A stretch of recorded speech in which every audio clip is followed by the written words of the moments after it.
మహానాడు పెట్టుకోవటం ఆనవాయితీగా వస్తుంది.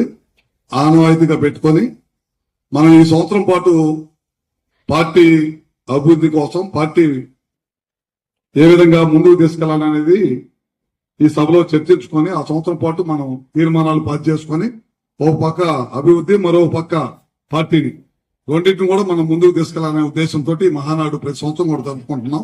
కాన్స్టిట్యున్సీ లెవెల్లో, తర్వాత జిల్లా లెవెల్లో, తర్వాత రాష్ట్ర లెవెల్లో.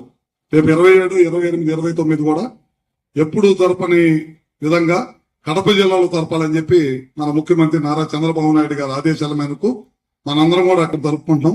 ఆ 3 రోజుల్లో వివిధ హోదాల్లో ఉన్న అందరూ కూడా అక్కడికి వచ్చి జయప్రదం చేయాలని చెప్పి కూడా కోరుకుంటా ఉన్నాను. మీ అందరికీ తెలియదు కాదు, మన పార్టీ అధికారంలో లేనప్పుడు ప్రకాశం జిల్లాలో ఏ విధంగా మహానాడు జరిపామో మీ అందరూ కూడా పక్క నుంచి చూశారు.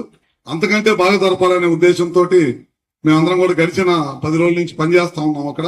ఖచ్చితంగా అది కూడా బ్రహ్మాండంగా జరిగిందని చెప్పి కూడా తెలియజేసుకుంటూ, అట్లానే నందమూరి తారక రామారావు గారి గురించి 2 మాటలు చెప్పుకోవాల్సిన అవసరం ఉంది. ఎందుకంటే దాదాపు పార్టీ పెట్టి 9 నెలల్లో అధికారంలో తీసుకొచ్చిన ఏకైక పార్టీ ఏదైనా ఉంటే ఈ దేశంలో తెలుగుదేశం పార్టీ.